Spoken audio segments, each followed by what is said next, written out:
नमस्कार दोस्तों, आज की डेट है 14 दिसंबर 2024। स्वागत है आपका आज के करंट अफेयर डिस्कशन में। चलिए डिस्कशन शुरू करते हैं। जाते हैं अपने पहले आर्टिकल की ओर।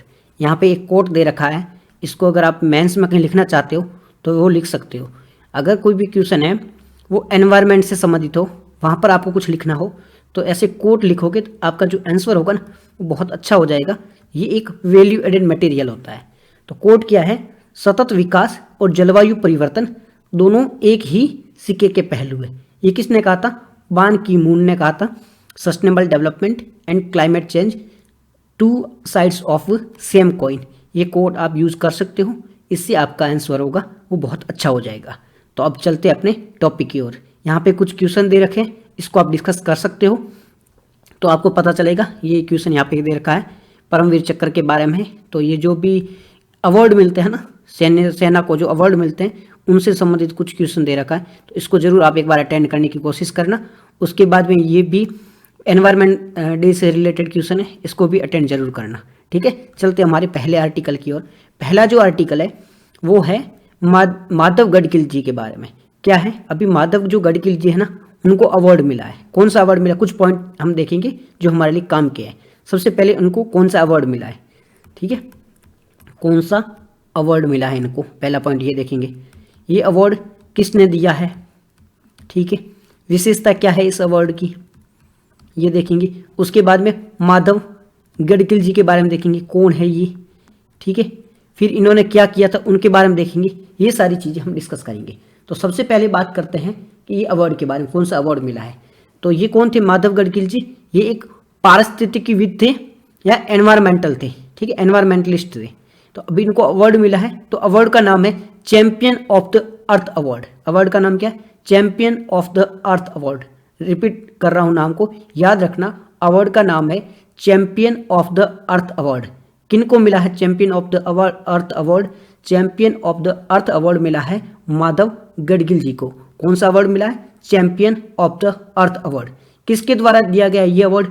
ये अवार्ड दिया गया है यूनाइटेड नेशन के द्वारा, संयुक्त राष्ट्र के द्वारा माधव गडगिल जी को champion of the earth award से सम्मानित किया गया है, जो कि पर्यावरण के लिए सर्वोच्च सम्मान है। Champion of the earth award है ना, ये पर्यावरण के लिए सर्वोच्च सम्मान है, जो कि संयुक्त राष्ट्र यूनाइटेड नेशंस के द्वारा दिया जाता है। 2024 में ये किनको दिया गया है? 2024 में ये माधव गडगिल जी को दिया गया है। ठीक है, इतनी बात आपको समझ में आ गई। अब बात करें champion of the earth award की, तो ये संयुक्त राष्ट्र द्वारा दिया जाता है। ये पर्यावरण के लिए सर्वोच्च सम्मान है। ये किनको दिया जाता है? जो भी अच्छा काम करता है। किस क्षेत्र में? नीति निर्माता हो, जो एनवायरनमेंट होता है उसमें नीति बनाने का काम करता हो, उद्यमशीलता की दृष्टि से अच्छा काम करते हो, विज्ञान और नवाचार में अच्छा काम करते हो, इन सब क्षेत्रों में ये, इन सब श्रेणियों में ये अवार्ड दिया जाता है। इतनी बात आपको समझ में आ गई, ठीक है। अब बात करते हैं उद्देश्य क्या है, पर्पज क्या है इस अवार्ड को देने का।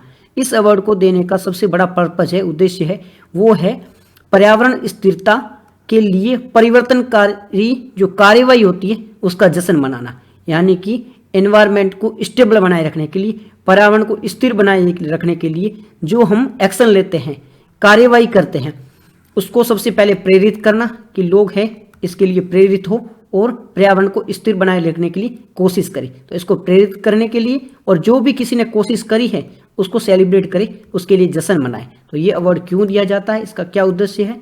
तो पर्यावरणीय स्थिरता के लिए परिवर्तनकारी कार्यवाही जो की जाती है उसका जश्न मनाना, उसे प्रेरित करना, ये अवार्ड का उद्देश्य है। तो उद्देश्य याद रखना, सिंपल सी बात है कि जो हम कार्यवाही करते हैं पर्यावरण को स्थिर बनाए रखने के लिए, उसे सेलिब्रेट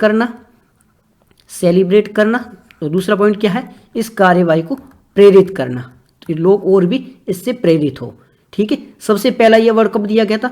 सबसे पहला ये अवार्ड 2005 में दिया गया था। सबसे पहला अवार्ड 2005 में दिया गया था। 2024 में किसको दिया गया है? 2024 में ये माधव गडगिल जी को दिया गया है। ठीक है, याद रहेगा, माधव गडगिल जी को 2024 में दिया गया है। कौन कौन सी श्रेणियों में दिया जाता है? ये 4 श्रेणी में दिया जाता है। कौन कौन सी 4 श्रेणी है? 4 श्रेणियों को आप याद रखने की कोशिश करना। पहली है नीति नेतृत्व, बस इतना याद रखना, नीति नेतृत्व की श्रेणी है पूरा याद रखने की आवश्यकता नहीं। पर्यावरण के संरक्षण की दिशा में अच्छी नीति बनाए, अच्छी नीति का संचालन करे, उसे कहते हैं नीति नेतृत्व। तो नीति नेतृत्व में जो अच्छा काम करते हैं उनको ये अवार्ड दिया जाता है। दूसरा है उद्यमशीलता की दृष्टि। जो उद्यमशीलता होते हैं ना, उद्यमी क्या करते हैं, इंडस्ट्री लगाते हैं, तो ऐसी इंडस्ट्री करे, ऐसा व्यवसाय करे जिससे क्या हो, पर्यावरण के सामने जो भी चुनौतियां आती है उन चुनौतियों को निपटा जा सके। एनवायरमेंट के सामने जो चैलेंज आता है, पर्यावरण के सामने जो चुनौतियां आती है, उन चुनौतियों को निपटने के लिए जो इंडस्ट्रियलिस्ट होते हैं, उद्यमी होते हैं, वो कोशिश करते हैं, इस प्रकार के व्यवसाय बनाते हैं, तो वो उनको ये अवार्ड दिया जाता है। पहला नीति बनाने वालों को, दूसरा है उद्यमियों को, ठीक है।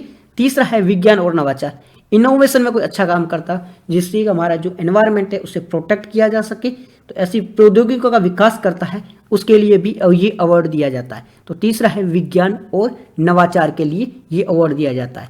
चौथा है प्रेरणा और कार्यवाही के लिए, जो लोगों को प्रेरित करे, ग्राउंड लेवल पर लोगों को आगे लाने का कोशिश करे, ताकि लोग है इससे जुड़ सके और लोग प्रेरित होके जो पर्यावरण है उसको बचाने की कोशिश करे, पर्यावरण जो परिवर्तन हो रहा है उसे रोकने की कोशिश करे, उसके लिए भी ये अवार्ड दिया जाता है। तो 4 श्रेणियों में ये अवार्ड दिया जाता है। पहला नीति नेतृत्व है, दूसरा उद्यमशीलता की दृष्टि है, तीसरा विज्ञान और नवाचार है, और चौथा है प्रेरणा और कार्यवाही।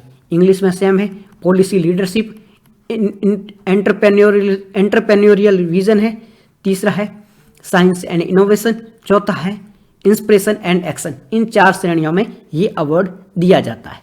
अब बात करें माधव गडगिल जी ने क्या कार्य किए थे और उसका महत्व क्या है। तो इनके कार्यों का सिग्निफिकेंस के बारे में बात करें, इनके कार्य के महत्व के बारे में बात करें, तो सबसे पहले इन्होंने पर्यावरण विज्ञान में नेतृत्व का कार्य किया था।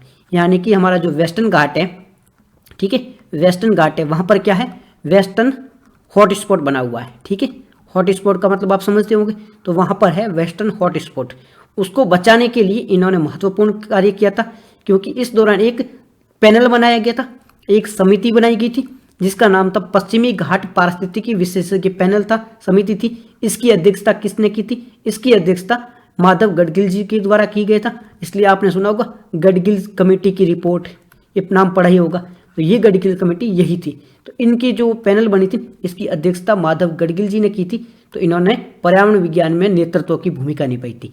दूसरी, इन्होंने नीतिगत सिफारिशें की थी। हम आगे देखेंगे सिफारिश में इन्होंने क्या क्या किया था, बट इन्होंने कुछ सिफारिशें भी की थी। तीसरा, इनका जो काम है वो पर्यावरण आंकलन में अग्रणी भूमिका निभाई थी। यानी कि जो हम बात करते हैं कि पर्यावरण और जो जलवायु परिवर्तन हो रहा है, जनसंख्या वृद्धि हो रही है, इनमें संतुलन होना चाहिए। यानी कि जनसंख्या वृद्धि हो रही है, जनसंख्या वृद्धि हो रही है, ठीक है। इसके लिए हमें क्या आवश्यकता होगी, इसके लिए हमें ग्रोथ की आवश्यकता होगी, जीडीपी ग्रोथ भी आवश्यक है। यानी कि डेवलपमेंट और जो एनवायरनमेंट है इन दोनों के बीच में संतुलन होना चाहिए। ये भी बात माधव गडगिल जी ने अपनी जो पैनल बना था इसमें की थी। तो ये बहुत ही पहले ही बात कर चुके थे। अभी हम बात करते हैं एनवायरनमेंट और जो हमारा है ग्रोथ, इन दोनों के बीच में को एग्जिस्टेंस होना चाहिए, सह अस्तित्व होना चाहिए, संतुलन होना चाहिए। तो ये इन्होंने काफ़ी पहले बात करी थी। तो ये पर्यावरण आकलन में अग्रणी की भूमिका भी इन्होंने निभाई थी। तो ये महत्व है इनके कार्यों के। बात करें पश्चिमी घाट के महत्व की, तो यहाँ पर जो हॉटस्पॉट है ये अपने आप में ही बहुत काफ़ी योगदान पूर्ण होता है, क्योंकि ये जो हॉटस्पॉट है ना, जो पूरा वेस्टर्न घाट है, इसको यूनेस्को विश्व धरोहर स्थल है, यूनेस्को की वर्ल्ड हेरिटेज साइट का दर्जा दिया गया है। जो वेस्टर्न घाट है इसको यूनेस्को की वर्ल्ड हेरिटेज साइट, यूनेस्को विश्व धरोहर स्थल का दर्जा दिया गया है, क्योंकि यहाँ पर जैव विविधता जो बायोडाइवर्सिटी है वो काफ़ी यूनिक है। यहाँ पर काफ़ी अनेक प्रकार की वनस्पतियाँ हैं, अलग अलग प्रकार के जीव रहते हैं, कई यहाँ पे समुदाय हैं वो निवास करते हैं। इसलिए इसका महत्व बहुत ही ज़्यादा बढ़ जाता है, क्योंकि यहाँ पर है ना जल सुरक्षा के लिए भी है मैकेनिज्म है, कई सारी जीवों के रहने के लिए आवास भूमि है, इसलिए इसका महत्व बढ़ जाता है। यहीं पे बात सेम की गई है इंग्लिश में, ठीक है। लीडरशिप इन्होंने किया था, पॉलिसी के लिए कुछ रिकमेंडेशंस की थी, फिर पायोनियर थे एनवायरमेंटल असेसमेंट में, ठीक है। वेस्टर्न घाट का इंपॉर्टेंस क्या है, ये वर्ल्ड हेरिटेज साइट है, ठीक है। ये बायोडाइवर्सिटी है, सपोर्टिंग फ्लोरा है, फोना है एंड कम्युनिटीज़ को काफ़ी सपोर्ट करता है, इसके लिए इसका महत्व बढ़ जाता है। तो ये पश्चिमी घाट का महत्व भी हमने देख लिया। अब बात करते हैं, देखो 2 कमेटी बनी थी। ये जो वेस्टर्न घाट है इसके लिए यहाँ पर किस प्रकार से इसका रेगुलेशन होना चाहिए, यहाँ पर जो खनन होती है, ठीक है, माइनिंग होती है, साथ ही साथ में यहाँ पर कुछ प्रोजेक्ट चलाए जाते हैं, ये चलाए जाने चाहिए या नहीं चलाए जाने, इसके लिए 2 कमेटी बनाई गई थी। एक थी गडगिल कमेटी, दूसरी बनाई गई थी कस्तूरी रंजन कमेटी। ये 2 कमेटियां बनाई गई थी। इन्होंने अपनी अपनी सिफारिशें की थी। इस सिफारिशों के आधार पर गवर्नमेंट ने आके एक्शन लिया था। तो बात करें गडगिल कमेटी ने क्या सिफारिशें की थी और कस्तूरी रंजन कमेटी ने क्या सिफारिश की थी, इन दोनों कमेटियों के अंतर देख लेते हैं। काफ़ी इंपॉर्टेंट है, इसको याद रखना। इन दोनों के पॉइंट आप मेन एग्जाम में लिख सकते हो। काफ़ी अच्छे पॉइंट दे रखे दोनों ने। गडगिल कमेटी के बारे में बात करें तो इन्होंने कहा था ये पूरा जो वेस्टर्न घाट है, ये है वेस्टर्न घाट, ठीक है, ये एंटायर वेस्टर्न घाट है, इसको इकोलॉजिकल सेंसिटिव एरिया घोषित कर दो।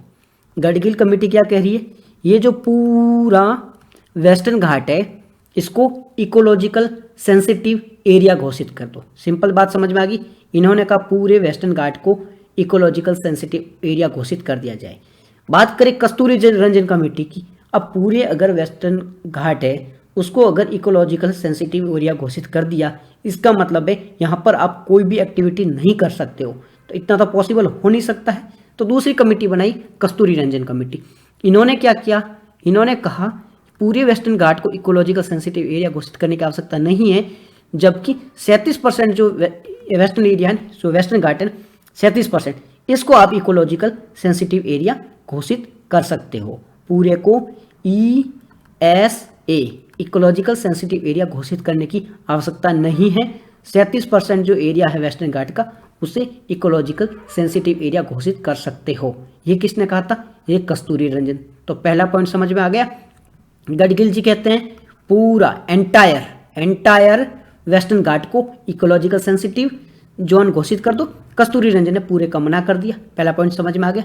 दूसरे पॉइंट के बारे में बात करें तो दूसरा पॉइंट में जो गडगिल जी है वो bottom to up to up का मतलब क्या होता है, नीचे से ऊपर की ओर जाओ। तो इन्होंने कहा था कि यहाँ पर जो कमिटीज रहती है, यहाँ जो कम्युनिटी रहती है, ठीक है, जो ग्रामीण सभा है, ग्राम सभा है, उनकी मदद से एनवायरनमेंट को प्रोटेक्ट किया जाए, वेस्टर्न घाट को प्रोटेक्ट किया जाए। तो ये बॉटम टू अप अप्रोच है, उसके पक्ष में थे। यानी कि जो लोकल लोग हैं यहाँ की, वो इस एरिया को प्रोटेक्ट करें तो ये प्रोटेक्ट हो सकता है। जब बात करें कस्तूरी रंजन जी की, तो इन्होंने कहा कि देखो ऐसा नहीं हो सकता है, आप only bottom to up approach से चेंजेस नहीं कर सकते हो। इसमें जो यहाँ के गार्ड होते हैं, फॉरेस्ट ऑफिसर होते हैं, ब्यूरोक्रेट्स होते हैं, उनकी भी भूमिका होनी चाहिए। तो इन्होंने ब्यूरोक्रेसी की भूमिका पर जोर दिया। तो दूसरा पॉइंट क्लियर हो गया। इन्होंने कहा बॉटम टू अप और इन्होंने कहा ब्यूरोक्रेसी का जोर दिया, यानी कि ब्यूरोक्रेसी की यहाँ पर भूमिका ज़्यादा होनी चाहिए। ठीक है जी। तीसरा पॉइंट क्या है, तीसरा पॉइंट इन्होंने बात करी थी, यहाँ पर कुछ चीज़ें होती है जैसे कि माइनिंग होती है, हाई कैपेसिटी डैम बनाए जाते हैं, उन सब चीज़ों को बैन कर दिया जाए। ठीक है, हाई कैपेसिटी बैन नहीं होने चाहिए।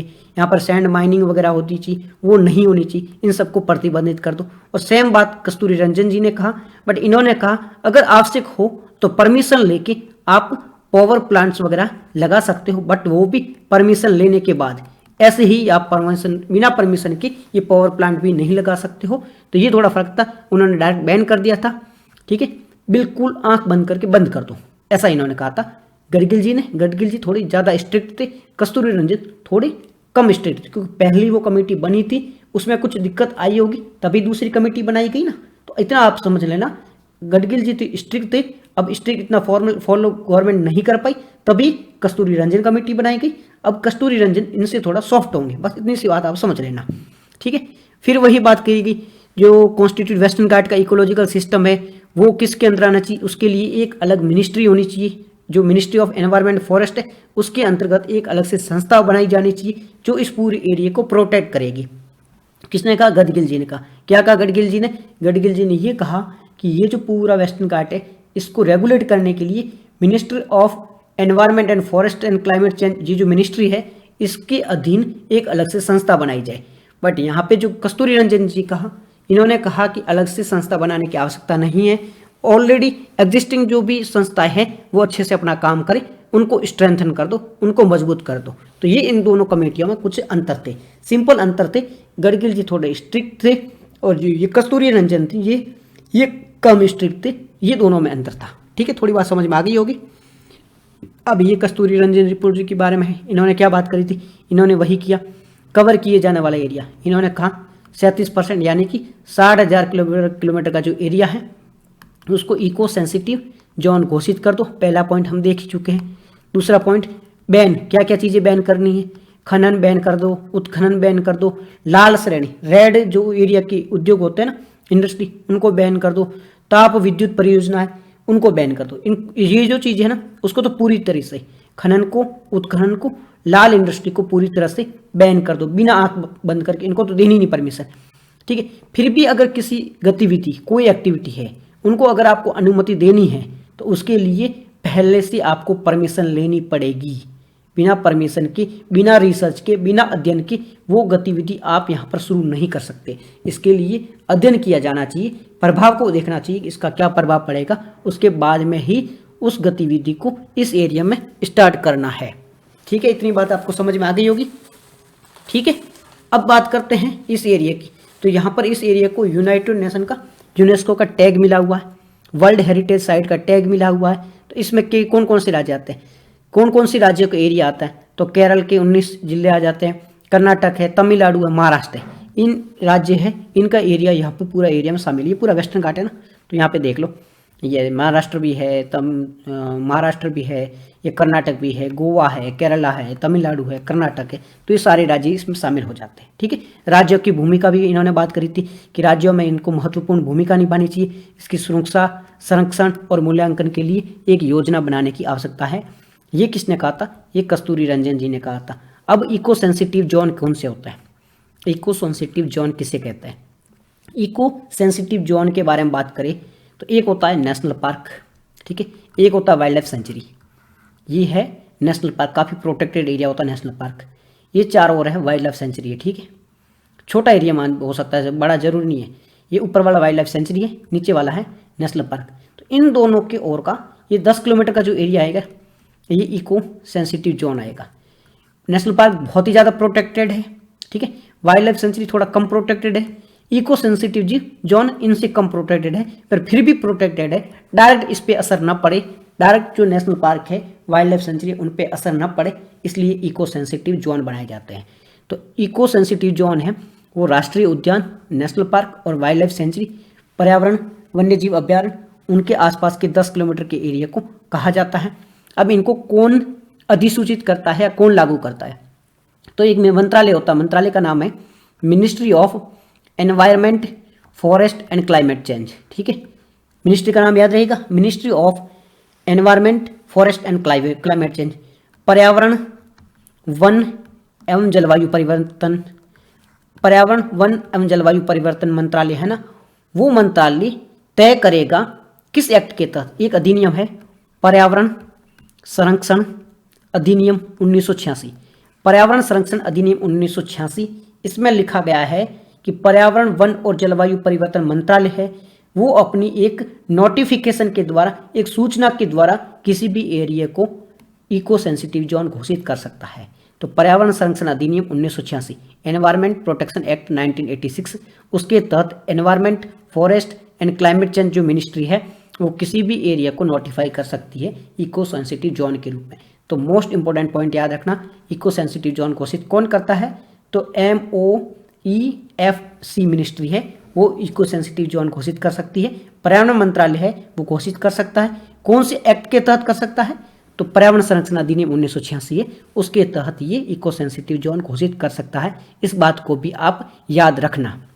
बात करें इसका उद्देश्य क्या है, तो उद्देश्य वही है, जो ये एरिया होता है ना, ये काफ़ी फ्रेजाइल एरिया होता है, नाजुक एरिया होते हैं, तो इनको प्रोटेक्ट करने के लिए, जो नेगेटिव इम्पैक्ट होता है उनको रोकने के लिए इस प्रकार का इको सेंसिटिव जोन घोषित किया जाता है। इतनी बात आपको समझ में आ जाएगी।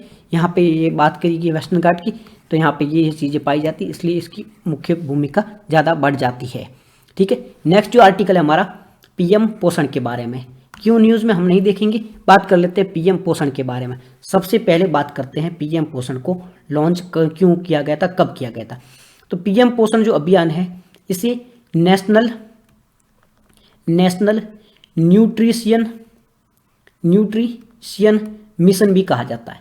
इसे नेशनल न्यूट्रिशन मिशन भी कहा जाता है। पीएम पोषण अभियान को नेशनल न्यूट्रिशन मिशन भी कहा जाता है। इसे 2018 में लॉन्च किया गया था। इसे नेशनल न्यूट्रिशन मिशन कहा जाता है। 2018 में इसे लॉन्च किया गया था। कौन कौन सी टारगेटेड पॉपुलेशन है, किस किस को ये टारगेट करता है? सबसे पहले 0 से 6 उम्र के जो बच्चे हैं, चिल्ड्रन, 0 से 6 साल तक के बच्चे, प्रेग्नेंट महिलाएं, प्रेग्नेंट विमन, लैक्टेटिंग मदर्स जो स्तनपान करवाती है मदर, वो एडल्सेंट गर्ल जो युवा गर्ल है वो। तो 0 से 6 साल के बच्चे हैं, प्रेग्नेंट महिलाएं हैं, जो स्तनपान करवाने वाली महिला हैं, और जो युवा गर्ल है, एडोलसेंट गर्ल है, ये इसमें शामिल किए जाते हैं। तो टारगेट पॉपुलेशन को याद रखना, किस किस को टारगेट किया जाता है। एल्डर नहीं है इसमें, मतलब जो यूथ होते हैं, यंग पॉपुलेशन है जो मेल की, वो नहीं है, तो उन सबको अलग किया गया है। इनको ये टारगेट करता है। ऑब्जेक्टिव क्या है? 4 ऑब्जेक्टिव है। रिड्यूस अंडर न्यूट्रिशन, जो माल न्यूट्रिशन होता है उनको रिड्यूस करना है। लो बर्थ वेट है, मतलब जो जन्म के समय जो वजन कम होता है उनको ये घटाने का इनका जो टारगेट है। एनीमिया को कम करना है। स्टेटनिंग, जो स्टेटनिंग होता है, स्टनिंग, उनको कम करना है। रिड्यूस अंडर न्यूट्रिएंट्स, जो अंडर पोषण होता है उसको कम करना है। एनीमिया को कम करना 3%, इसको अंडर न्यूट्रिशन को 2% कम करना है, और लो बर्थ वेट है उसको 2% करने का इनका टारगेट है। तो ऑब्जेक्टिव याद रखना। ऑब्जेक्टिव क्या है? अंडर न्यूट्रिशन कम करना है, वेट कम होता है उनको कम करना है, एनीमिया जो बीमार होते हैं उसको कम करना है, स्टेटनिंग होता है, स्टनिंग होता है, वो कम करना है। तो ये इसके ऑब्जेक्टिव है। फोकस क्या? फोकस वही है, पब्लिक अवेयरनेस है, माल न्यूट्रिशन को कम करना है, प्रोवाइड सॉल्यूशन भी प्रदान करने हैं। ये हेल्पलाइन नंबर दिए, याद रखने की आवश्यकता नहीं है। ये सेम बात की गई है। ये सारी चीज़ें रेस्पॉन्सिबल है। ये इसका उद्देश्य है, कुपोषण कम करना है, कम वजन है उसको कम करना है, ये जो दिक्कत है उसको है, एनीमिया है, बौनेपन को कम करना है, ये इसके टारगेट है। स्ट्रेटनिंग मतलब हाइट नहीं बढ़ती है उसे स्टनिंग कहा जाता है, उसको कम करना, ये इसके फोकस है। ठीक है, पोषण एरिया। अब ये जो अभियान है ना, ये जो पोषण अभियान है, ठीक है, राष्ट्रीय पोषण अभियान है, इसी के तहत एक सेलिब्रेट किया जाता है, राष्ट्रीय पोषण माह सेलिब्रेट किया जाता है। ठीक है, सितंबर महीने को राष्ट्रीय पोषण माह के रूप में सेलिब्रेट किया जाता है। ये हर वर्ष सेलिब्रेट किया जाता है। क्यों इसे सेलिब्रेट किया जाता है? इसका उद्देश्य यही है, कुपोषण को दूर करना, माल न्यूट्रिशन को दूर करने के लिए इसे हर वर्ष सितंबर महीने में आयोजित किया जाता है, सेलिब्रेट किया जाता है। ठीक है, इतनी बात आपको समझ में आ गया। ये पोषण अभियान, समग्र पोषण योजना है, उसी के तहत इसे सेलिब्रेट किया जाता है। क्या किया जाता है इसमें? जागरूकता बढ़ाई जाती है, आहार की जो डाइट अच्छी है ना, अच्छी डाइट उसको प्रमोट किया जाता है, मतलब आहार की जो अच्छी प्रथा है उनको प्रमोट किया जाता है। किशोरों, गर्भवती महिला, स्तनपान करने वाली महिला, कमजोर समूह है, वो जो कुपोषण से प्रभावित होते हैं, कुपोषण का मुकाबला कर रहे हैं, उन पर ये ध्यान केंद्रित करते हैं। इसका जो मेन दृष्टिकोण है वो भी सुपोषित भारत के अनुरूप है। पूरा भारत है वो सुपोषित होना चाहिए, कोई भी माल न्यूट्रिशन नहीं होना चाहिए, उस पर ये फोकस करता है। क्या क्या चीज़ें की जाती है? वृक्षारोपण अभियान है, खुराक खिलाई जाती है, सामुदायिक आउटरीच कार्यक्रम होते हैं, प्रदर्शन होता है, ये सारी चीज़ें इस दौरान की जाती है। शुरुआत 2024 में एक पेड़ माह के नाम से इसकी शुरुआत की गई थी। ठीक है, इतनी बात आपको याद रखना इसके बारे में, पोषण अभियान के बारे में। सितंबर में होता है। ठीक है, इसकी शुरुआत क्या हुई थी? 2018 से इसकी शुरुआत हुई थी। किशोरियों, गर्भवती महिला, स्तनपान करने वाली महिला और 6 वर्ष जो बच्चे होते हैं ना, उनके लिए दूध पिलाना हमने देखा था, 2018 से शुरुआत हुई थी। टारगेट ऑडियंस भी हमने देखी थी, गर्भवती महिला, स्तनपान करवाने महिला, 0 से 6 वर्ष के बच्चे हैं, वो इसके टारगेट ऑडियंस है। ध्यान किस पे केंद्रित करता है? कुपोषण को दूर करना है। महिला एवं बाल विकास मंत्रालय का ये कार्यान्वयन किया जाता है। ये मोस्ट इंपोर्टेंट पॉइंट है, महिला एवं बाल विकास मंत्रालय के द्वारा इसका कार्यान्वयन किया जाता है। तो इस पॉइंट को याद रखना कि इसका कार्यान्वयन कौन करता है? तो महिला एवं बाल विकास मंत्रालय। कौन करता है कार्यान्वयन? कार्यान्वयन महिला एवं बाल विकास मंत्रालय के द्वारा किया जाता है। तो ये पॉइंट आप खास करके याद रखना। उद्देश्य हम देख ही चुका है, स्टेटनिंग, कुपोषण, एनीमिया, इन सब चीज़ों को कम करना। कितना 2-2%, एक को 3%, बाकी 2-2% कम करना है। ठीक है, घटक हम देख ही चुके हैं। सॉफ्टवेयर को अपडेट करना है और दिवस भी सेलिब्रेट किया जाता है, ये इसके घटक है। चलते हैं हमारे नेक्स्ट आर्टिकल की ओर। नेक्स्ट जो हमारा आर्टिकल है वो किसके बारे में? वो है ह्यूमन राइट के बारे में। ह्यूमन राइट के बारे में। क्यों न्यूज़ में है? हमारी प्रेसिडेंट कौन है? राष्ट्रपति जी कौन है? मुर्मू जी, द्रौपदी मुर्मू जी। इन्होंने अभी ह्यूमन राइट डे के मौके पर एक बात कही। क्या बात कही इन्होंने मानवाधिकार दिवस के मौके पर राष्ट्रीय मानव आयोग द्वारा ये आयोजित था दिवस, यानी कि मानवाधिकार दिवस अभी सेलिब्रेट किया जा रहा था। किसके द्वारा किया जा रहा था? तो ये राष्ट्रीय मानवाधिकार आयोग के द्वारा सेलिब्रेट किया जा रहा था। इस दौरान जो हमारी राष्ट्रपति द्रौपदी मुर्मू जी है, उन्होंने बात करी थी, मानवाधिकार के बारे में बात की। इन्होंने मानव के जो अधिकार होते हैं उनके सामने क्या क्या चुनौतियां हैं, इन सब चीज़ों के बारे में बात की। तो देख लेते हैं क्या क्या चीज़ों के इन्होंने फोकस किया। सबसे पहले इन्होंने गीग इकोनॉमी में जो काम करते हैं, गीग वर्कर होते हैं, उन पे फोकस किया। इन्होंने कहा कि जो गीग वर्कर होते हैं वो कई प्रकार के मानसिक स्वास्थ्य से पीड़ित होते हैं, उनको कई प्रकार की समस्याओं का सामना करना पड़ता है। क्या क्या समस्या इन्होंने बताई? इन्होंने बताई कि जो व्यवसाय जगत है, वहाँ के जो नेता है, वो गीग कर्मियों के बीच में जो समस्या होती है उनकी चिंता दूर नहीं कर रहे। तो उन्होंने कहा कि जो गीग कर्मचारी हैं उनकी समस्या को दूर करना चाहिए। जो भी उद्योग जगत के लोग हैं उनको, जो भी नेता है, उनको इस पर प्रयास करना चाहिए, क्योंकि इनकी जो नौकरी है वो असुरक्षित है, इनको लाभ नहीं मिलते हैं, तो ये काफ़ी ज़्यादा तनाव में रहते हैं। इन पर भी इन्होंने प्रकाश डाला। साथ ही साथ में इन्होंने कहा कि ये जो मानसिक स्वास्थ्य का जो कलंक है, इसे दूर करने का प्रयास करना चाहिए।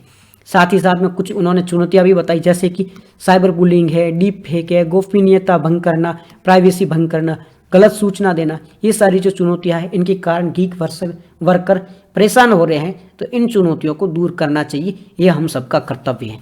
इन सारी बातों पर इन्होंने बात करी थी।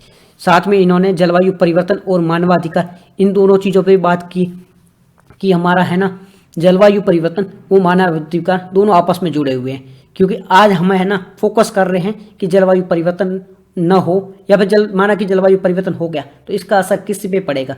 इसका असर आने वाली पीढ़ियों पर पड़ेगा, भावी पीढ़ियों पर पड़ेगा। यानी कि आज का जो पॉइंट है वो आने वाले टाइम में, आज जो हम प्रदूषण कर रहे हैं, तो आने वाली जो पीढ़ी है उनके लिए तो वो नुकसानदायक हो सकता है। तो ये आपस में जुड़ा हुआ है। तो ये भी इन्होंने जलवायु परिवर्तन और मानवाधिकार आपस में जुड़ा हुआ है, ये भी बात की। साथ ही इन्होंने कहा कि भारत की सराहना की, भारत ने अच्छा काम किया है, जैसे ऊर्जा संरक्षण विधेयक लेके आया भारत, ग्रीन क्रेडिट पहल है वो भी भारत के द्वारा की गई, तो भारत की इन्होंने तारीफ भी की है। ठीक है, ये सारी बातें इन्होंने की गई हैं। अब भारत में कौन कौन से मुद्दे हैं जो ह्यूमन राइट कमीशन से जुड़े हुए हैं या जो मानवाधिकार आयोग के से जुड़े हुए हैं? मनमाने ढंग से कोई गिरफ्तारी होती है तो यहाँ पे NHRC बीच में आ सकती है, हिरासत में मौत हो जाए, यातना हो जाए, फर्जी मुठभेड़ है, सांप्रदायिक हिंसा है, महिला बच्चा कमजोर वर्ग उस पर अत्याचार होता है, ये सारी चीज़ें, इसको पॉइंट देख लो आप। तो यहाँ पर राष्ट्रीय मानवाधिकार आयोग है वो बीच में आ सकता है और इस मुद्दों पे वो अपना हस्तक्षेप कर सकता है। ठीक है, बात करें नेशनल ह्यूमन राइट कमीशन की, राष्ट्रीय मानवाधिकार आयोग की, तो इसकी स्थापना कब की गई थी? तो इसकी स्थापना सबसे पहले की गई थी ना, वो एक अधिनियम के द्वारा की गई थी। कौन से अधिनियम के द्वारा की गई थी? National human right commission act, इसका मानवाधिकार संरक्षण अधिनियम, human right protection act, human right protection act 1993, मानवाधिकार संरक्षण अधिनियम 1993 के तहत राष्ट्रीय मानवाधिकार आयोग की स्थापना की गई। तो राष्ट्रीय मानवाधिकार आयोग की स्थापना कब की गई? तो मानवाधिकार आयोग की स्थापना मानवाधिकार संरक्षण अधिनियम 1993 के तहत 1993 में की गई थी। तो ये एक वैधानिक निकाय है, क्योंकि इसकी स्थापना एक एक्ट के माध्यम से की गई है, एक अधिनियम के माध्यम से की गई है, इसलिए ये एक स्टैच्यूटरी बॉडी है, ये एक वैधानिक निकाय है। कौन से अधिनियम के तहत? मानवाधिकार संरक्षण अधिनियम 1993 के तहत की गई है। तो ये संवैधानिक निकाय नहीं है, वैधानिक निकाय है। इतनी बात समझ में आ गई। अब ये देश के मानवाधिकारों को प्रहरी के रूप में कार्य करता है, जीवन, स्वतंत्रता, समानता, इन सब अधिकारों की ये रक्षा करता है। राष्ट्रीय मानवाधिकार आयोग है, उसका हेडक्वार्टर कहाँ है? इसका हेडक्वार्टर न्यू दिल्ली में है, अन्य जगह पर भी इसके कार्यालय स्थापित ये कर भी सकता है। ठीक है, मानवाधिकार के बारे में बात करें, ये होते क्या है, परिभाषा क्या है, डेफिनेशन क्या है? तो वे अधिकार, ये यूएन ने परिभाषा दी, वे अधिकार जो मनुष्यों में निहित है, सभी मनुष्यों में निहित है, चाहे वो जाति, लिंग, राष्ट्रीय जातीयता, भाषा, धर्म, किसी के आधार पर कुछ भी हो, तो वो सभी अधिकार सभी लोगों को समान रूप से मिलते हैं, बिना किसी भेदभाव के मिलते हैं, वो मानवाधिकार होते हैं। ये किसी में भेदभाव नहीं कर सकते हैं, सभी इंसानों को समान रूप से मिलते हैं। ठीक है। इसमें जीवन जीने का अधिकार है, स्वतंत्रता का अधिकार है, गुलामी न करना, यातना से मुक्ति, अपनी राय देना, अपनी अभिव्यक्ति की स्वतंत्रता, काम करने का अधिकार है, शिक्षा का अधिकार है, बहुत सारे अधिकार इसमें शामिल हैं। हर वर्ष 10 सितंबर को ये डे सेलिब्रेट किया जाता है। राष्ट्रीय मानवाधिकार आयोग का जो दिवस होता है, राष्ट्रीय मानवाधिकार दिवस, वो सेलिब्रेट किया जाता है। अब बात करते हैं नेशनल ह्यूमन राइट कमीशन की संरचना के बारे में, कंपोजिशन के बारे में, कौन कौन इनमें मेंबर होते हैं। तो बात करें, इसमें एक तो अध्यक्ष होता है प्लस 5 अन्य सदस्य, एक अध्यक्ष प्लस 5 अन्य सदस्य होते हैं। एक अध्यक्ष होता है, 5 अन्य सदस्य होते हैं। ये 5 अन्य सदस्य कौन कौन होते हैं? तो पहले अध्यक्ष कौन हो सकता है? तो अध्यक्ष या तो सेवानिवृत्त न्यायाधीश हो सकता है, सुप्रीम कोर्ट का जो जज है जो रिटायर हो चुका है वो इसका सदस्य हो सकता है, या अभी सर्वोच्च न्यायालय में जो कार्यरत है वो भी जज इसका अध्यक्ष बन सकता है। या तो सेवानिवृत्त हो या सर्वोच्च न्यायालय में जज शामिल हो, वो इसका अध्यक्ष ओनली सुप्रीम कोर्ट का बन सकता है। अध्यक्ष ओनली सुप्रीम कोर्ट से ही बन सकता है और कहीं से नहीं। और मेंबर कौन कौन हो सकते हैं? और सर्वोच्च न्यायालय का न्यायाधीश हो, देखो पहला अध्यक्ष हो गया जो कि सुप्रीम कोर्ट का या तो जज हो या सेवानिवृत्त हो। दूसरा है सेकंड मेंबर, ठीक है। ये सेकंड मेंबर के बारे में बात करें, ये सुप्रीम कोर्ट का जज होना चाहिए। ये कौन हो चाहिए? सुप्रीम कोर्ट का या तो अभी, ठीक है, अभी काम कर रहा हो या सेवानिवृत्त हो चुका हो, ये दूसरा हो। तीसरा हाई कोर्ट का जज होना चाहिए, या तो काम कर रहा हो या फिर नहीं हो। तो पहला सुप्रीम कोर्ट का जज जो अध्यक्ष है, दूसरा सुप्रीम कोर्ट का जज हो जो कार्य कर रहा हो या रिटायर्ड हो, तीसरा हाई कोर्ट का जज हो या फिर रिटायर्ड हो चुका हो, ठीक है, या वर्तमान हो सकता है या रिटायर्ड हो सकता है, ठीक है। हाई कोर्ट के बारे में 3 है, ये तो पहला हो गया, दूसरा हो गया, तीसरा हो गया। अब 3 और चाहिए। 3 को अलग अलग जगहों से भी होता है, तीनों में से एक महिला होनी जरूरी है। तो टोटल कितने होते हैं? एक अध्यक्ष प्लस ये 5, टोटल हुए 6। 3 हमने देख लिए, एक अध्यक्ष हो गया जो कि कहाँ से? सुप्रीम कोर्ट से, दूसरा मेंबर सुप्रीम कोर्ट से होगा, तीसरा सुप्रीम कोर्ट से, तीसरा हाई कोर्ट से हो गया। अब बचे 3 मेंबर। ये 3 मेंबर कहाँ से होंगे? ये 3 मेंबर होंगे ना, ये विशेषज्ञ होंगे, या इनको ह्यूमन राइट का बहुत ज़्यादा नॉलेज होगा तो वो विशेषज्ञ होंगे। इन तीनों में से एक का महिला होना जरूरी है, ठीक है, एक का महिला होना जरूरी है। तो इतनी बात समझ में आ गई। एक अध्यक्ष होगा जो सुप्रीम कोर्ट से होगा, फिर सेकंड में जो मेंबर होगा वो भी सुप्रीम कोर्ट से होगा, तीसरा मेंबर हो जाएगा हाई कोर्ट से, हाई कोर्ट का जज होगा, 3 अदर सदस्य होगी वो कहीं और से विशेषज्ञ हो सकते हैं जिनको मानवाधिकारों के बारे में ज्ञान हो। इतनी बात आपको समझ में आ गई। इसके अलावा 7 और सदस्य होते हैं जो कहाँ से आते हैं? एक राष्ट्रीय अल्पसंख्यक आयोग है, SC आयोग है, ST आयोग है, महिला आयोग है, फिर पिछड़ा वर्ग आयोग OBC जो आयोग है वो है, बाल संरक्षण आयोग है और विकलांग आयोग है। यहाँ से 7 मेंबर और आते हैं। तो एक अध्यक्ष, 5 जो दूसरे मेंबर हैं, 7 ये, तो टोटल कितने हो गए? 6 और 7 कितने हो गए? 13 मेंबर हो गए। तो टोटल 13 मेंबर होते हैं, ठीक है। इतनी बात आपको समझ में आ गई होगी। ये देख लो, अध्यक्ष है रिटायर्ड जज सुप्रीम कोर्ट का, सेकंड मेंबर यानी फर्स्ट ये सुप्रीम कोर्ट का रिटायर्ड जज हो, सेकंड मेंबर चीफ जस्टिस हो हाई कोर्ट का या हाई कोर्ट का जज हो, थर्ड फोर्थ फिफ्थ ये कौन हो? ये पर्सन हो जो इनके पास नॉलेज हो। इनमें से एक है वो महिला का होना जरूरी है। इतनी बात आपको समझ में आ गई होगी, ठीक है। योग्यता क्या है? अध्यक्ष वही हो सुप्रीम कोर्ट का जज हो, उसके लिए योग्य हो, प्रथम पद हो, सुप्रीम कोर्ट में कार्यनिवृत्त हो या सेवानिवृत्त हो, तीसरा हाई कोर्ट में मुख्य न्यायाधीश हो या कार्यरत जज हो, और 5वां जो इनके पास में विशेष नॉलेज हो, विशेष नॉलेज हो, वो बन सकता है। अपॉइंट कौन करता है? अपॉइंट की जाती है प्रेसिडेंट के द्वारा। प्रेसिडेंट इनको अपॉइंट करता है। किसकी सिफारिश पे प्रेसिडेंट अपॉइंट करता है? एक समिति होती है। इस समिति में कौन होता है? एक होते हैं प्रधानमंत्री जी, फिर एक होता है लोकसभा स्पीकर, फिर एक होता है राज्यसभा के सभापति, ठीक है, राज्यसभा के उपसभापति, ठीक है, लोकसभा स्पीकर, राज्यसभा के उपसभापति, 3 मेंबर हो गए। फिर संसद के दोनों सदनों के विपक्ष के नेता, दोनों सदनों में जो विपक्ष के नेता होते हैं, तो एक PM, लोकसभा स्पीकर, राज्यसभा उपसभापति, 3 मेंबर ये हो गए। फिर 2 विपक्ष के नेता, ये 5 होंगे टोटल। फिर नेक्स्ट है गृह मंत्री, होम मिनिस्टर, टोटल हो गए 6 सदस्य। तो टोटल 6 सदस्य की एक समिति बनती है। 6 में कौन कौन? PM हो गई, एक PM, लोकसभा स्पीकर, राज्यसभा उपसभापति, 3 तो इनके पक्ष के हो गए, 2 हो गए विपक्ष के, 5 और एक होम मिनिस्टर, 6। अब इनमें बहुमत बनेगा कहाँ जाएगा? क्योंकि 3 गवर्नमेंट की है ऑलरेडी और एक ये 4 और 2 6, तो बहुमत इनकी हो जाएगा, सीधे सीधे बनेगा। बट ये जो राज्यसभा के उपसभापति है ना, ये होता है विपक्ष का, तो यहाँ पे 3-3 हो सकता है, फैसला यहाँ पे टाई हो सकता है। तो ठीक है, तो 6 मेंबरों की एक सदस्य समिति होती है। ये सिफारिश मिलती है राष्ट्रपति के पास में। राष्ट्रपति है वो अपॉइंट कर देता है ह्यूमन राइट कमीशन के अध्यक्ष को। नेशनल ह्यूमन राइट कमीशन के अध्यक्ष को कौन अपॉइंट करता है? राष्ट्रपति करता है। एक समिति की सिफारिश भी करती है। इस समिति में सिफारिश में कौन कौन होते हैं? इसमें एक तो पीएम होते हैं, फिर लोकसभा स्पीकर, राज्यसभा उपसभापति, 2 विपक्ष के नेता और 1 गृह मंत्री। ये 6 लोग इसमें सदस्य होते हैं। अगर एक और कंडीशन है, अगर सर्वोच्च न्यायालय का, मतलब सर्वोच्च न्यायालय का न्यायाधीश तो होगा ही होगा क्योंकि रिटायर्ड है, तो उनसे परमिशन लेनी जरूरी है सीजेआई से। अगर किसी भी न्यायालय के न्यायाधीश को ह्यूमन राइट कमीशन का अध्यक्ष या उपाध्यक्ष या जो भी सदस्य बनाना है तो उसके लिए चीफ जस्टिस ऑफ इंडिया की पूर्व परामर्श आवश्यकता होती है। पूर्व परामर्श की आवश्यकता होती है, प्राय कंसर्न की आवश्यकता होती है।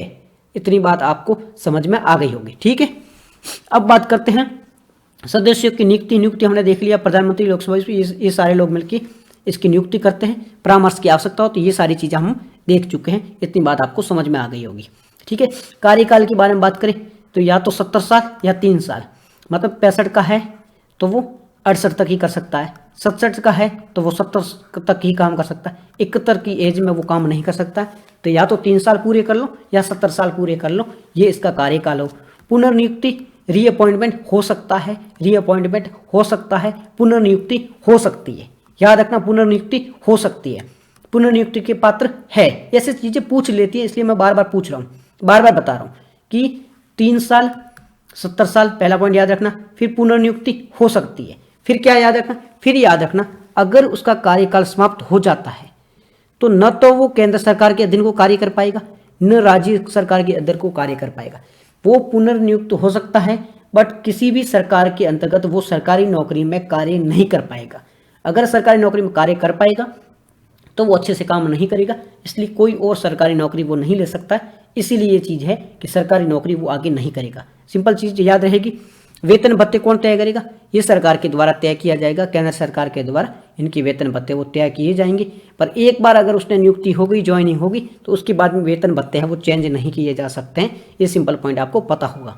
इंडिया में ह्यूमन राइट कमीशन मानवाधिकार मौलिक अधिकारों में दिए गए हैं 12 से 35 तक, 36 से 51 तक नीति निर्देशक तत्वों में भी शामिल हैं। इसके लिए हमारे एक एक्ट भी बनाया है। कौन सा एक्ट है? मानवाधिकार संरक्षण अधिनियम 1993 का है, 2019 में से संशोधित भी किया गया था। तो यहाँ पे ये बातें की गई है। फिर नेशनल लेवल पे नेशनल ह्यूमन राइट कमीशन है, स्टेट ह्यूमन राइट कमीशन है, डिस्ट्रिक्ट ह्यूमन राइट्स कमीशन भी बना हुआ है जो मानवाधिकार को संरक्षण का कार्य करता है। ये पूरा आर्टिकल आपको समझ में आ गया होगा। नेक्स्ट जो ये आर्टिकल है, यहाँ पे काम का दबाव बहुत ज़्यादा होता है भारत में, तो इन सब के बारे में ये आर्टिकल है। खास यहाँ पे कुछ पॉइंट नहीं किए गए, मैंने तो यही कहा है भारत में लंबे समय तक काम करना पड़ता है, 55 घंटे तक सप्ताह में काम करना पड़ता है। कार्यस्थल पर तनाव बहुत ज़्यादा देखने को मिलता है, जिसके कारण कहीं बार जान भी चली जाती है, मानसिक तनाव भी बना रहता है। ये सारी बातें की गई है। फिर कुछ एग्जाम्पल नहीं दिए गए, बस कुछ यहाँ पे अच्छी बातें की गई, जैसे फ्रांस जैसा देश है, पुर्तगाल है, स्पेन है, ऑस्ट्रेलिया है, आयरलैंड है। यहाँ पे है ना काम के घंटों को तय किया गया है। डिस्कनेक्शन का अधिकार है, यानी कि आप लगातार काम करते हो, थोड़ी देर के लिए आप डिस्कनेक्ट हो सकते हो। ये सारी चीज़ें आपातकालीन स्थितियों में छोड़कर काम को छोड़ भी सकता है। अगर ऐसी अर्जेंट सिचुएशन आ जाए तो वहाँ पर कर्मचारी अपना काम छोड़ भी सकता है। तो यहाँ पे कुछ बेस्ट एग्जांपल है अन्य देशों के, वो लिख सकते हो। अगर आपको इसके बारे में कुछ क्वेश्चन आंसर देना है तो वहाँ पर इन देशों के जो एग्जाम्पल है वो देख सकते हो कि बाहर के देशों में किस प्रकार से काम पर फोकस किया जाता है, काम में बैलेंस किस प्रकार से होता है, वो सारी चीज़ें एग्जाम्पल देके समझा सकते हो। तो ये कुछ अच्छे पॉइंट है। बाकी तो यहाँ पर वही है, डिस्कनेक्शन का अधिकार नहीं है, ठीक है। जबकि होना चाहिए अधिकार कि अगर व्यक्ति है तो वो लगातार काम कर रहा तो थोड़ी देर के लिए वो डिस्कनेक्ट हो सकता है। तो ये बातें की गई। इसके लिए निजी विधेयक भी आया था 2018 में, बट वो पास नहीं हुआ था। तो ये कुछ अच्छी पॉइंट भी है इसमें, बट ज़्यादा पॉइंट है नहीं तो हमें डिस्कस डिटेल में नहीं कर पाए, ठीक है। नेक्स्ट है, सुप्रीम कोर्ट ने अभी बात करी है कि केंद्र सरकार है ना, उन्होंने कहा है सुप्रीम कोर्ट से जो भी इंटरनेट शटडाउन होता है उसका नुकसान बहुत ज़्यादा होता है। तो ये एक मौलिक अधिकार के रूप में इसे घोषित किया गया। तो इसके बारे में, यानी कि इंटरनेट शटडाउन है वो फंडामेंटल राइट है, इससे संबंधित ये आर्टिकल है कि इंटरनेट शटडाउन उसका नुकसान क्या होता है, उसके फायदे क्या है और इसमें क्या एस्पेक्ट है अलग अलग, वो सारी चीज़ें इस आर्टिकल में डिस्कस की गई है। बात करें इंटरनेट शटडाउन की, तो इंटरनेट शटडाउन क्या होता है? कोई भी सरकारी संस्था है, अगर कहीं पे भी कुछ स्थिति ऐसी खराब हो गई है तो वहाँ पर सरकारी संस्था के द्वारा आदेश दिया जाता है कि इंटरनेट कुछ समय के लिए बंद हो जाएगा। तो उस एरिया में इंटरनेट है वो बंद हो जाता है, ठीक है। ये कुछ समय के लिए हो सकता है और कुछ दिनों के लिए भी हो सकता है, कुछ महीनों के लिए भी हो सकता है। जम्मू कश्मीर में काफ़ी महीनों तक इंटरनेट शटडाउन रहा था, तो ये इसे इंटरनेट शटडाउन है। अभी यहाँ पर देखा गया सबसे ज़्यादा इंटरनेट शटडाउन है वो भारत में देखा गया है, फिर पाकिस्तान। ये देखो भारत की स्थिति देख लो, सबसे ज़्यादा भारत में इंटरनेट शटडाउन की स्थिति देखने को मिली है। तो इसका रीज़न भी है कि बार बार ऐसा कोई विरोध प्रदर्शन होता है तो इंटरनेट को शटडाउन किया जाता है। बस इसके इम्पैक्ट बहुत ज़्यादा होता है। क्या क्या इम्पैक्ट होते हैं? आर्थिक प्रभाव देखने को मिलता है, 6,000 करोड़ का नुकसान होता है। सामाजिक प्रभाव है तो लोग कटा हुआ महसूस करते हैं, स्वास्थ्य शिक्षा इससे बाधित होती है। तकनीकी प्रभाव के बारे में बात करें तो आप जो सारा काम है वो ऑनलाइन होता है, आपकी जितनी भी डिटेल है जितनी है ऑनलाइन माध्यम से होता है, तो वो भी प्रभावित होते हैं। शासन पे प्रभाव होता है क्योंकि हम डिजिटल पेमेंट करते हैं, यूनिवर्सल पेमेंट करते हैं, केसलेस इंडिया को बढ़ावा देते हैं, तो उन सबको भी प्रभावित करता है इंटरनेट शटडाउन है कि उसकी वजह से ये सारी चीज़ें भी प्रभावित होती है। इससे संबंधित हाई कोर्ट और सुप्रीम कोर्ट की वर्डिक्ट भी आई थी। केरल राज्य में एक वर्डिक्ट आया था, केरल राज्य वर्सेज फाइमा सीरी ने। इसमें केरल जो हाई कोर्ट है उसने कहा था कि इंटरनेट है एक्सेस, ये एक मौलिक अधिकार है, तो आप बिना किसी वजह के इंटरनेट को बैन नहीं कर सकते हो। सेम अनुराधा भसीन वर्सेज जो सुप्रीम कोर्ट का मामला है ना, अनुराधा भसीन वर्सेज भारत संघ, ये 2020 में, इसमें सुप्रीम कोर्ट ने कहा था बिना अपरिभाषित इंटरनेट प्रतिबंध अवैध होगा। यानी कि आप जब इंटरनेट प्रतिबंध करते हो, इंटरनेट को बैन करते हो, शटडाउन करते हो, तो इसके लिए आपको रीज़न देना होगा। बिना रीज़न की अगर आप इंटरनेट को बैन करते हो तो ये अवैध होगा। ये सुप्रीम कोर्ट ने कहा था 2020 में अपनी एक जजमेंट में। ठीक है, ये एक प्रकार का फंडामेंटल राइट है। तो ये पूरा आर्टिकल इससे संबंधित था। यहाँ पर वर्ल्ड बैंक की एक रिपोर्ट है, पर यहाँ पे ज़्यादा डिटेल नहीं है तो इसको हम डिस्कस नहीं करेंगे।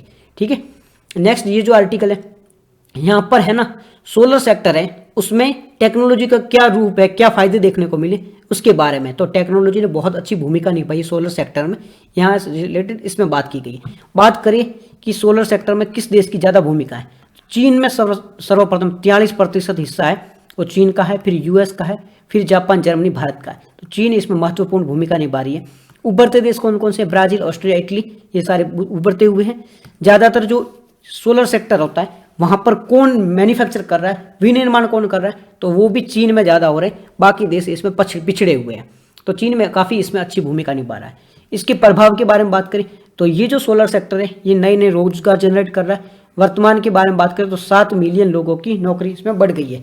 कृषि सेक्टर में भी इसके बेनिफिट देखने को मिल सकते हैं। व्यवसाय का एक नया मॉडल भी ये देखने को मिल सकता है सोलर सेक्टर, तो ये भी इसके एक बेनिफिट है। ठीक है, नेक्स्ट जो है कोड ऑफ कंडक्ट है। अभी क्या हुआ, इलाहाबाद में एक जज थे जिनका नाम था शेखर कुमार यादव। इन्होंने कुछ विवादास्पद टिप्पणी कर दी है जो कि इनकी जो न्यायिक निष्पक्षता है उस पर सवाल उठाता है। तो बात करें, इन्होंने जो टिप्पणी की है वो हमारे काम की नहीं है। इन्होंने कुछ बात करी थी कि बहुसंख्यक समुदाय उनकी इच्छा पूरी होनी चाहिए, ये सारी चीज़ें करी गई थी। ये हमारे एग्जाम के पर्सपेक्टिव से काम की भी नहीं है और एक धार्मिक एंगल का रूप ले लेती, तो हम इसको नहीं देखेंगे। सिंपल सी बात है, उन्होंने कहा था कि उनका झुकाव देखने को मिला वो हिंदुओं के पक्ष में, मुस्लिमों के विरुद्ध में देखने को मिला था। तो एक जज को शोभा नहीं देता है, एक जज हो चाहे एक ब्यूरोक्रेट्स हो चाहे एक IAS ऑफिसर कोई भी हो, उसका एंगल हो तो न्यूट्रल होना चाहिए, किसी समाज के पक्ष में नहीं होना चाहिए।